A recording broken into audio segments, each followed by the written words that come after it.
Hi students, welcome to the fall 2020 semester. We all know it's going to be a strange one, and we're going to try to work our way through as best as we can.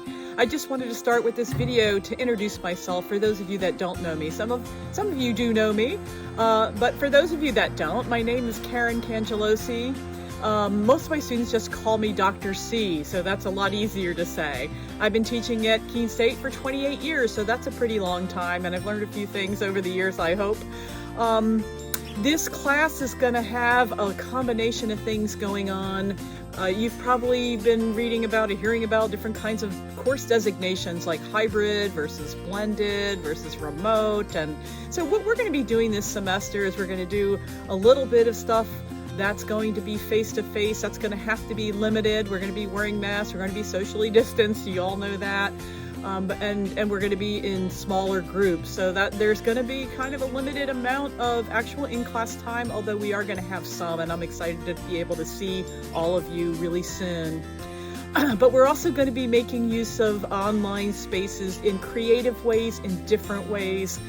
This is going to be, I hope, something that you're going to experience that will be very different than your other so-called online classes. And so while we are going to do some things that are synchronously online, like some Zoom sessions, those are not going to be me just delivering content via a lecture through Zoom where you can all just fall asleep for a while. I can do a little bit of that, but mostly we'll do check-ins, we'll have discussions, we'll be able to do some other kind of interesting stuff. And then you'll have a lot of stuff asynchronously online. Again, it's not going to be me delivering you a bunch of content or assignments that you have to do in modules and then you're going to spit back stuff. You're going to be creating stuff. I want you to read through some things on the website where I talk about how I leverage what are called the tools of open pedagogy. And I've been doing this long before a pandemic hit us. So you can rest assured that these are some things that I have been working on and thinking about for a long while. Like, how do we actually leverage the web in ways to create things and share things with others? So it's not about just a distanced way of delivering material, but a new and creative way to learn. And that's what we're going to try to do this semester. So it was nice to be able to try to say hi to you in a little bit of a video like this. And I'm going to move over to doing what's called a screencast, where we can look at the website together and at the Canvas site together. I'm going to talk a little bit about how those two can work in tandem and a little bit more about what we're going to do this semester. Okay. Hi, and here is the website for the course called What Makes Us Human.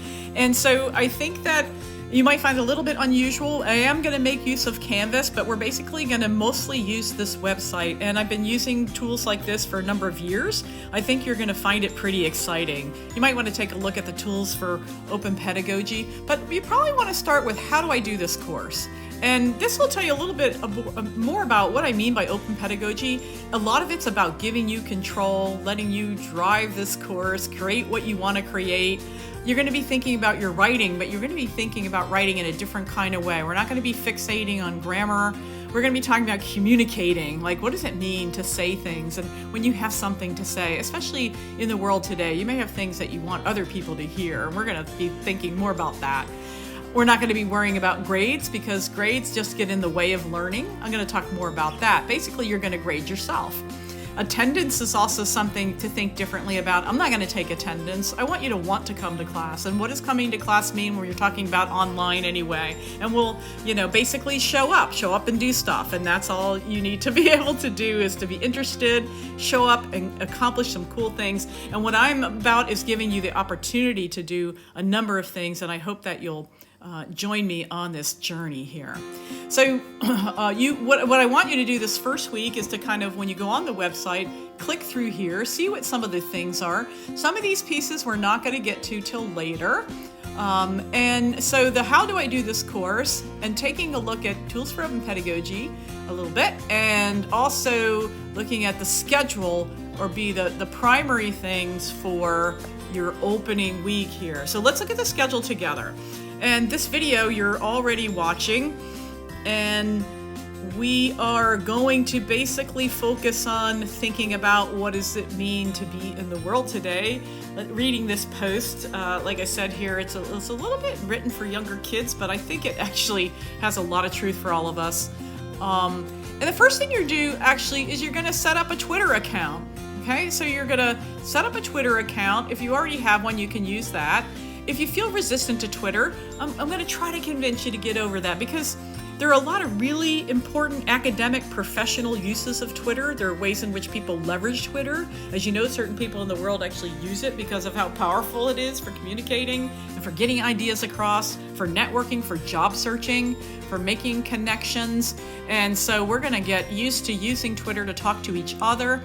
And if you're feeling really like, I don't want to do Twitter, I don't care what you say, we can talk about alternatives for you. I really don't like to force people, but I want to stretch your boundaries. We can talk a little bit more about what it is you might be hesitant about. But most of my students, 99.9% of my students, find that once I kind of make them get on Twitter, that they actually enjoy it, find it useful, make connections, send tweets that allow them to connect in their professional life, have found some people jobs.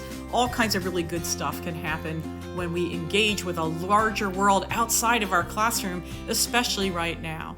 We're going to use this course hashtag called Evolution Human Behave, basically what that stands for. It's a little bit long, but it'll work. And the first thing I want you to do after you set up your Twitter account, and this Tools for Open Pedagogy page is going to talk a little bit more about how to set up your account, what it means, how to navigate your way through Twitter a little bit. And the first thing you're going to do is send a tweet with a GIF or GIF, however you say that best illustrates your state of mind. This is just a way to get us started, to be a little bit, fun, silly, serious, whatever kinds of things that you might have on your mind right now, whether it's about Keene State, whether it's about life, whether it's about anything. Send some tweets, reply to other people in the class's tweets. If we use the hashtag, we'll be able to find each other. You can tag me on Twitter if you like, and that way I'll be sure to see it. There's this really cool video by Dr. Robert Sapolsky. He's a Stanford University neurobiologist, and he's fabulous. His lectures are brilliant and really engaging, really funny. I promise you'll really enjoy it. It's just some really great stuff. Take some notes. You're not going to take notes, memorize them, and spit them on a test. I want you to take notes because it's cool. I want you to write down the things that you think are most interesting. And then we're going to have a little bit of a Twitter chat about that. Like, copy some pieces from your notes into a tweet and say, wow, I thought it was really amazing that he said blah, blah, blah, whatever it is. Okay, so that's all we're going to do the first week. So take a look through the rest of the schedule. Our hope is that we're going to be able to meet face-to-face starting the following week, September 1st and 3rd in class. Okay, and that we're going to meet through September, and then we're going to go fully online by October 1, by September 29. You might be a little bit disappointed by that. I'm actually, as a biologist, making some predictions about what's going to be best for all of our health, and so I think it's going to work out okay. We're going to have a month to talk about it, and I think that we're going to be in pretty good shape following this. We may even end up going online sooner, depending on what's happening in the world or what's going on with the testing situation right now. When we do meet, we can only meet half at a time, right? Group A meets on Tuesday, Group B meets on Thursday. Which group am I in? You can sign up here to choose. Okay, it's just an open Google document. We can have 10 students at a time. You can pick either Tuesday or Thursday. It's kind of first come, first serve, so get in there. It doesn't mean that you can never come on a Thursday if you've picked Tuesday and vice versa, but you're gonna have to swap with somebody because we can never have more than 10. So you can't show up without kind of making a prior arrangement just because of the health and COVID situation right now. And I know a lot of this sucks, and we're just gonna kind of work our way through it. So take a look at some of the other material that we're gonna be talking about, we're gonna be learning about. You're not gonna have a test about. You are gonna do some writing. You're gonna choose the kinds of things that you wanna be writing about, and we're gonna talk more about that. The next thing you're gonna do is gonna be setting up your website, and that's for the following week. If you feel like you're sitting around, you got nothing to do, go ahead and start doing the next week's stuff and opening up a domain site. That would be awesome as well. But if we can get through at least getting the Twitter account going, tweeting about the Sapolsky lecture, then we'll be in good shape. Okay, let me just click over to the Canvas site for a little bit here. Canvas was probably the first landing page where you came to anyway, so you've probably seen this before. This is the link to the course website. Under the modules, you'll also see under How Do I Do This Course? It's going to link you to the How Do I Do This Course on the course website. So you can see we're kind of bare bones in the Canvas site. I am going to be adding things like links to some PowerPoints that I might use.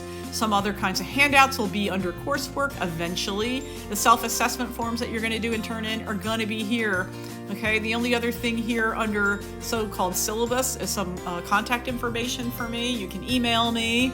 You can send me a Canvas message. If you really want to get an immediate response, just tweet at me, okay? This is my office phone number at the college. It's really not a good way to reach me, especially this semester. I have no idea how often I'll be able to even be in my office. I can access voicemail from home, but I'm less likely to remember to do that. So please, at least send an email or a tweet if you do also phone. Okay, so that is about it for now. I look forward to seeing you soon. Again, welcome to Keene State. Welcome to Thinking and Writing. Welcome to What Makes Us Human. And let me know if you have any questions at all. It doesn't matter what time of the day or night. I turn my notifications off and I'll get to them as soon as I wake up. All right, I will see you soon.